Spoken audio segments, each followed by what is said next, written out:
So the vibe today is actually going to be entering into the Great Commandment. Now, this particular episode kind of excites me because it's the first time that I expose this ancient philosophy with our modern reality. That these two things are not like in disagreement with one another, that they're actually very cohesive. So as we enter in today and we start talking about the Great Commandment and some different parts of it, I'm going to introduce what I call the 4 growth areas.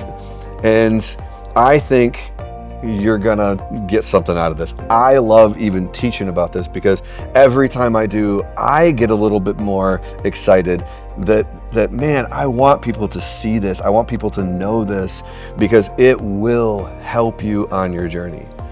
If you think it might, buckle up and join me. And remember to stay curious, my friends. Hey friends, welcome to the Be Rooted podcast with your host, Nick Kugler, author, discipler, and your guide on this journey. Around here, we mix ancient and modern wisdom with real life principles so that you can grow deep roots and live out your faith intentionally. So let's stay curious and dive in. All right. Well, today we're going to talk about one of my favorite things to talk about. It's one of the spots of that kind of gets missed. And in the Great Commandment, I've heard pastors reference this scripture a lot, but they usually reference it, love God, love others. And then sometimes they throw in with your whole self. Well, those things are true. We are to love God and we are to love others, and we are to love them with our whole selves. But I will reference you to one of the other videos that I've spoke about self, so I won't spend too much time on that. Go back and listen to that one if you haven't yet.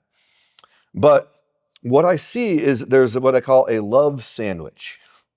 That to love God is one major slice of the bread, and to love others and self is the other slice of the bread. And this space in between, Jesus repeats 4 times the phrase, with all. And we just naturally say, well, that's just all of you. Which is true. But he clarifies 4 different areas. And I call these the 4 growth areas that are pivotal to your discipleship. And it's to love God with all your heart, with all your mind, with all your soul, and with all your strength. Now, I've spent a lot of time just digging into what these words meant in the original language and different options of ways that they might be able to be translated into our current understanding of what these words meant. See, I'm not an expert of all the Bible, but man, I have spent a lot of time on these. So I want to help by maybe giving you a few other options that are more close to the vernacular that we would use today. So for me, I think heart is your values. I think mind is your knowledge. I'm going to run out of space, so I'm going to abbreviate that. Soul is your identity. Is your identity, ID. And strength is your ability. See, when your values align with the heart of God, they will motivate you to do the things of God. When you cultivate the abilities that God has given you, either talents or experiences that have given you the talents, and you use them for the glory of God, then you are living within your strengths. When you use your mind to think rightly about God and about your circumstances, and when you understand who you are in Him and you receive your identity from Him, that's what these 4 areas are leaning into. Like, there are other ways that I have seen these show up, even in secular language. Like some of the ways that I've heard this is what I'd like to term the four-dimensional person, like the four-dimensional self. That each one of us is wired in a way that we are creatures of this likeness. We are physical beings, we are emotional beings, we are spiritual beings, and we are intellectual beings. Now, I didn't do those in order, but the physical is your ability, is your strength, is what you've been, the gifts you've been granted. Your emotional is the motivation that propels you, which is exposed by your values. Your spirit is your identity in Him, right? You see the correlation? Now, I see these all over the place. And maybe I see them because I've studied them more deeply, but they just simply show up.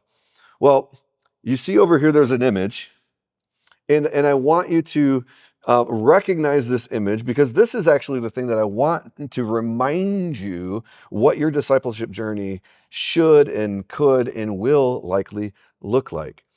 It is a vision that God gave me years ago, and He has actually exposed a lot of truths through this. See, you'll see the four areas here, and here, and here. The four triangles represent the four areas of growth of the Great Commandment.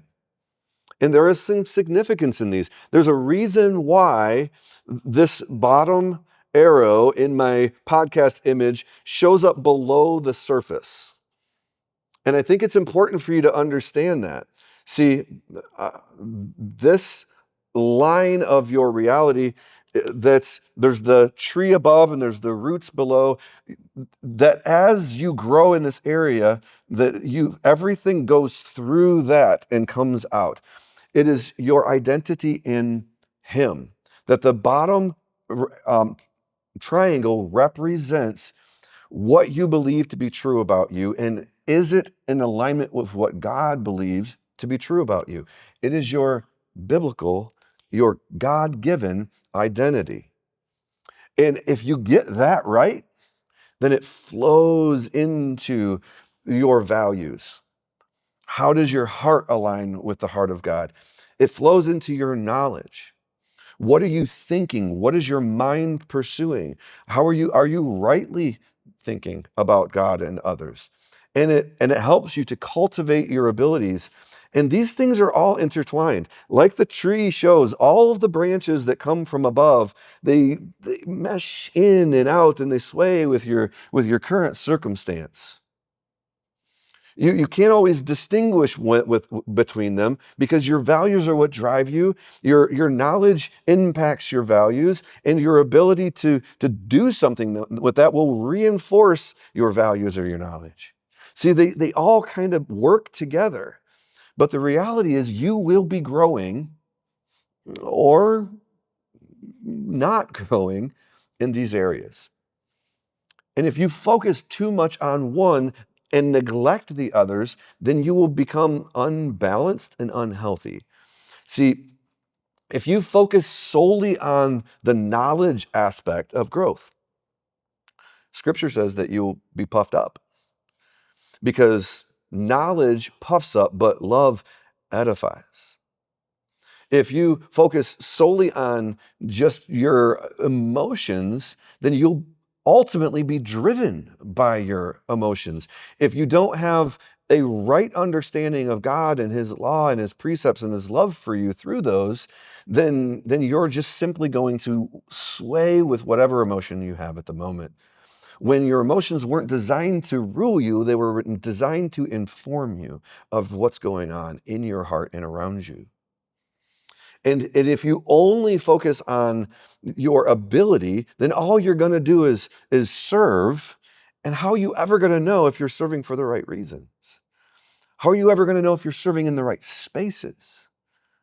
How are you ever going to grow to know Him better if you don't invest in your knowledge of Him? How are you ever going to grow to know yourself, to allow your identity to flow up through those things into other areas. One of the spaces that I have heard this is a guy by the name of Josh McDowell. I heard a podcast a while back ago, and he put it this way. And this is actually from extrapolated from a Columbia research project, completely secular, that wanted to determine a person's behavior. And he said this.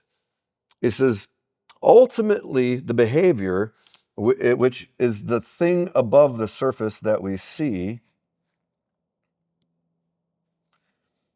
is determined by your values.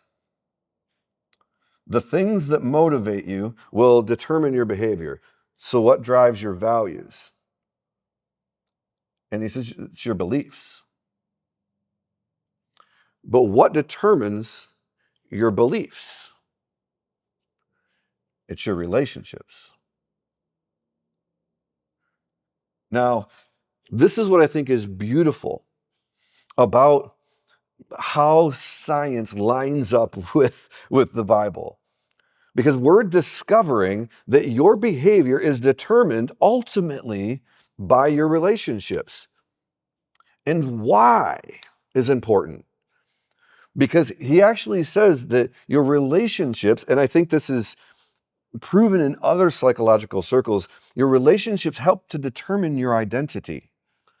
So what he's really saying is that your identity informs that which you believe to be true about yourself, that ultimately drives your behavior through your emotions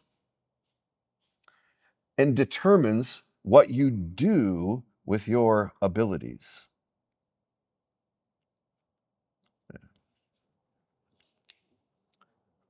See, I think all science, like social science, soft science, hard science, is just our God-given drive to discover who God is in nature and creation. And psychology is helping us to understand the image of God imprinted on us. And when we see that these things line up, that there's nothing new under the sun, we can go, okay, but here's another thing. This isn't just a linear process this way, because we know that our behaviors affect our identity. That the things that I do will determine what I believe to be true about myself. The things I'm good at, the things I'm told that I'm good at, the things that I'm told I should be good at, that I'm not so good at. Those things influence our identity. That's our understanding of self. But if we are only driven by our emotions, that's going to affect our identity. And the things that we believe to be true about self are going to impact our emotions, because our values are going to be impacted by the undergirding of what we believe to be true. One of the, it might be like simplistic, but one of the ways I like to articulate this is if somebody goes out to the parking lot right now and keys that Lexus, it's not going to bother me.